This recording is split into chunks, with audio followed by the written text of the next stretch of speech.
Today is Monday, December the 20th, 9:28 a.m., just 2 minutes before the market opens, and the watch list has not really changed other than the fact that I re-added OWUV just because of the fact that it kind of broke out of this range here, and this thing can be a nice uptrending stock. I wouldn't really like to trade this one for a morning panic bounce play. I'd rather see it, uptrend at least today and maybe at minimum another day, but if it looks super clean, I might consider that for a morning panic bounce play.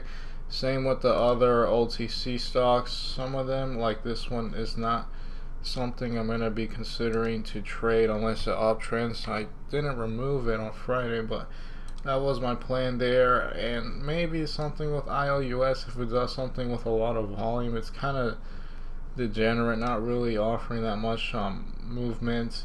ICOA is also breaking out of this range, but I wouldn't mind this one for a morning panic bounce play just because it is a cheaper OTC and they tend to work better if you ask me. And as for the listed stocks, this one's nice because it looks like it's trying to break out of this 345-ish level. I guess 352.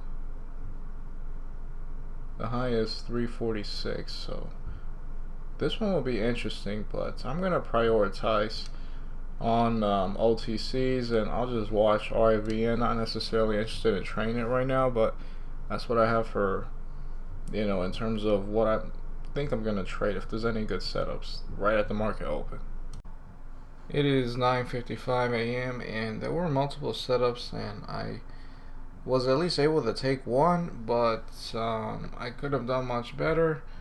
Obviously, I could have done much worse, but I'm thankful to God I at least traded one with ICOA. So let's just go over from how I started the day. I was looking at OWUV because it was having a gap down, and it was trading here in this little range. But the nice thing is that this thing, even though it was having that gap down and it was trading that range that it was trading in, it was holding above this 26, 27-ish level. I would say 27. It was holding it here in the 28s, and this was definitely a setup that I've seen before multiple times where it opens, it kind of has that gap down, trades back and forth, still a nice breakout over this level the other day. So this thing could be something that people saw over the weekend and threw in their buy orders. So plenty of opportunity for this thing to be profitable, especially if it kind of breaks over VWAP and breaks over the day high and offers something really nice. So I was actually very close to taking a buy at 30, and I just didn't get executed because of the fact that I started to get distracted with CYBL, which was starting to look like a clean morning panic bounce play. And of course, going by the way I'm trading OTCs now, I'm not going to just trade it here, even though it would have worked here because it was holding this level to risk off of.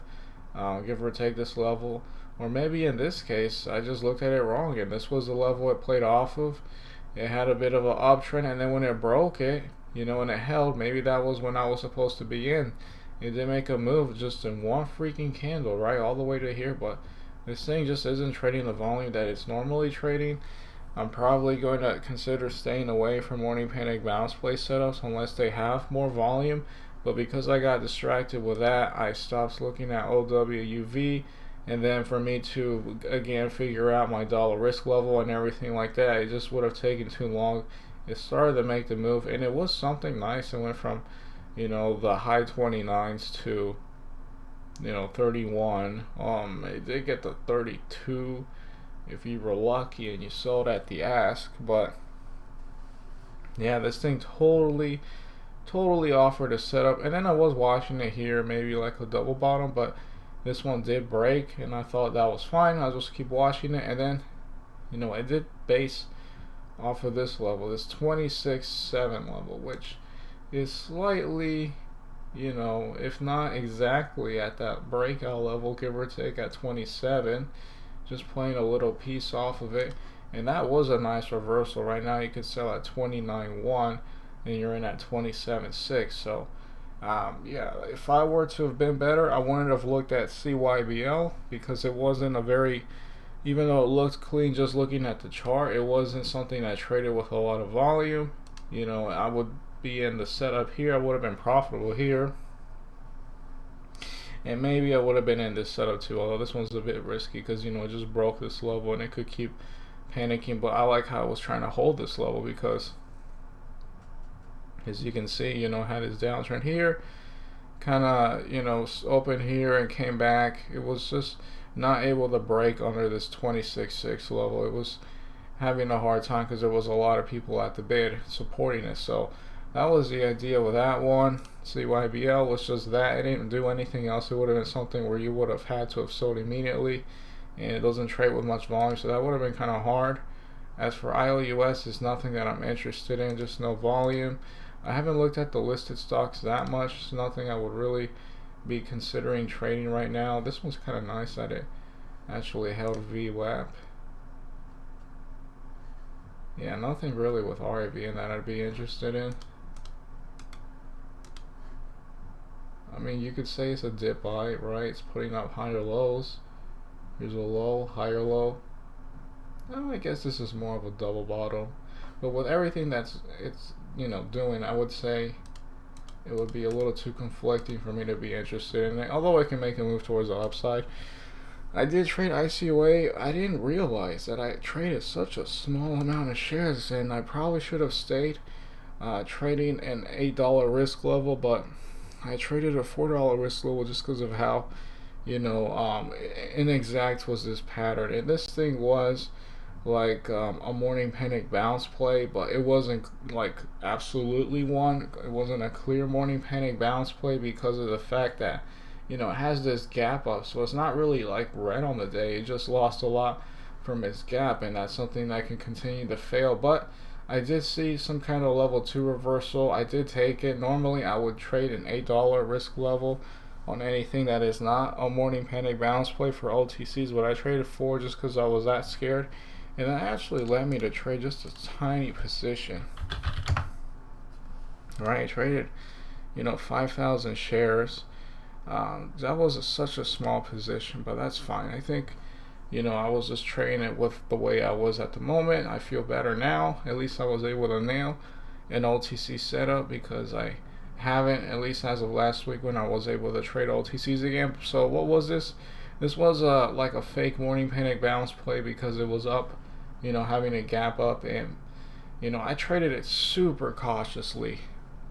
I was in at 13.9, 942, right here, 942, 13.9. So right when it started to transition from this candle holding this level to here, I saw some kind of reversal, and I did sell 2,000 shares the next minute at 943 at 141. Again, I'm in at right here. I sold one piece here at 141, this candle, and then at the next minute after my first sell, I sold the rest of my position at 14.3. Why? Because it was like really high, really quick morning panic in theory bounce setup, like really quick reversal right at VWAP. You know, VWAP is at 145. I don't mind selling at 143 because it's so close to VWAP on something that isn't like an exact science morning panic bounce play, because it just had a gap up which could easily sell off. So that was my idea there. That's why I traded it. I'm glad I sold it when I did, because if I was going to be a little more risky with something that wasn't even, you know, a perfect setup, that would have been pretty bad. And it looks like CYBL is breaking this level, but that's not something I'd be interested in trading, even though I can try to play off of this level. It might downtrend more and try to play off of this level at 20. I don't really like it the way it is. It's not looking too nice in terms of volume, but maybe it can do something else. I'll keep watching OWUV. It looks like this one is really trying to hold itself, and that would have been a super nice move percent wise as well. In theory, I should have traded this move here, maybe this one, although this one would have been a bit harder. I don't mind that, saying I wouldn't have looked at CYBL. I at least traded ICOA pretty well. I'll make an update, but I'll keep watching OWUV, if anything, just to learn from it. I'm not necessarily interested in trading it right now. I just don't see anything that I would be interested in. It is 10:49 a.m. and I'm pretty conflicted on this GRTX, so I'm not going to trade it, but this could go either direction. This could be a nice downtrend or a nice spike. It could be a short setup, it could be a long setup here too. Why? Because this could be like a head and shoulders in formation. Here's a shoulder, here's a head, and maybe it's just going to have a weak shoulder right here and it breaks VWAP or gets to VWAP, which would be nice. Or maybe it's actually trying to be the move right here before it makes an actual shoulder, maybe in the 440s. So it's mid-range, literally a short position gets to VWAP, a long position it gets to maybe 440, the top of the shoulder, and then it's the same range, the same percent difference. It's mid-range, so I'm not gonna trade it, but I am watching GRTX for something like that. So I'll make an update to see how this one does later. It is 11:17, and I could have considered GRTX. It could work, but I'm not gonna take it. This could be like a head of an inverse head and shoulder, and then here's a head. It's a dip buy. It's also at VWAP, and then it maybe makes an uptrend right, and then it's gonna be a downtrend and make a shoulder or something like that. But I'm not gonna take a trade with it because of how conflicting it is. I was watching it here, shoulder, head, and then maybe a shoulder. Did a little baby move, and then another one which was a lot nicer. But I just don't like the way this one is trading. It's kind of iffy in the way how it kind of moves in one direction and then in the other, and then it's not an exact science, and then it looks clear. It's not going to be a buy here. Maybe a short setup at some point in the future, but I just don't like the way this one is trading anymore. But it could have been something. If I was a bit riskier, I would probably have considered trading it at some point, but I just don't like the way this one is trading. But it can very well play off. Yeah, this one's breaking it. I just don't like the way it was trading. I'll make an update later, but it might be too late to be interested in the short setup as well. So this might have been it, the shoulder head and then the shoulder here.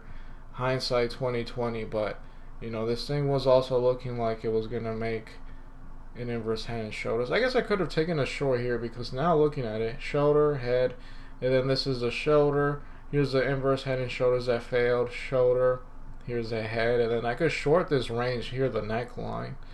And then, maybe I would have been very inclined to cover right here in the $4 level, but then I would have been, a very nice percent gain either way, if it were to have held this level or not. Right now it's kind of below it, but it could try to get itself back together, or it might just fade the rest of the day too.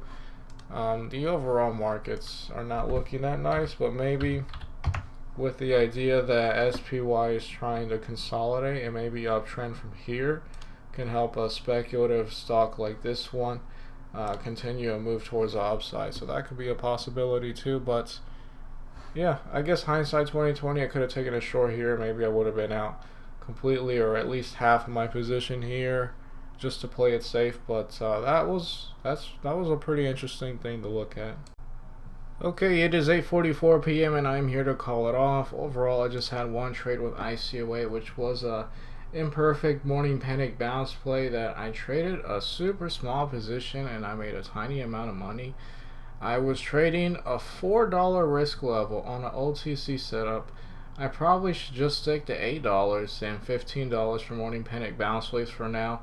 I want to see a little more consistency and profitability, and if I can do that, I can then move it up to a $30 risk level with morning panic bounce plays and a $15 risk level for everything else.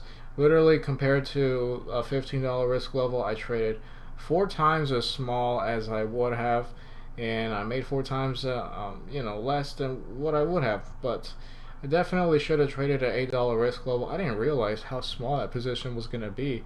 I probably would have traded an $8 risk level just just because of the fact that the $4 risk level position that I took with ICOA was just, let me bring this over, a $69 position. That is puny. Could have at least traded 10,000 shares and that would have been closer to an $8 risk level, because again, it wasn't like an ideal morning panic bounce play. It was a fake one, so that qualifies as everything else in terms of dollar risk levels, and that probably would have been a lot nicer, even though again it wouldn't have been that much more. but it just would have probably have felt much nicer to me if I actually traded that. So that's all I have with that. It did break this level here and do a confirmed breakdown where it breaks it, drops, comes back to the level, it fails, huge rejection. You can also say it played it maybe 2 times, right here one and then the second one here. This one is more solid because it was at the highs, at least the new high from that breakdown level for a bit longer than it was right here, which was just a wick.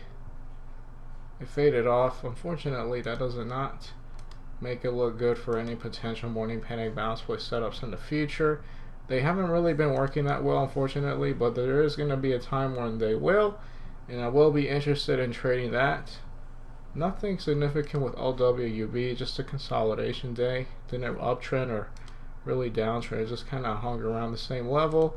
Nothing with IOUS, nothing with RIVN that I wanted to trade. I wasn't really interested in listed stocks. I don't see anything I would have traded here unless I would have considered maybe shorting, but I don't think I would have. Nothing really clean, maybe some kind of thing where it breaks the level here, and then it makes this low, then it gets back to the level, and then it rejects it. That wouldn't have been too bad, but then again, a $93 stock and it goes at 90. Not much range, so that was the case there. And as for GRTX, yeah, I'm glad I never tried to trade it just because of the way it was trading. I just didn't like the price action and the way it moves. It was kind of weird. It eventually broke this level right here. I guess after trying so hard to hold it, it just rejected with a lot of volume right here. And yeah, that's all I have for today. I made a small amount. I think it was a good step in the right direction because I traded an OTC setup profitably. Again, I want to see more profitability and more good setups until I consider anything else in terms of higher dollar risk levels, although I should have traded an $8 risk level. I was a bit too scared trading a $4 risk level, but I'm happy that I'm profitable there, and I think I can have that much more confidence to stick to $15 and $8 in terms of dollar risk levels with OTC setups.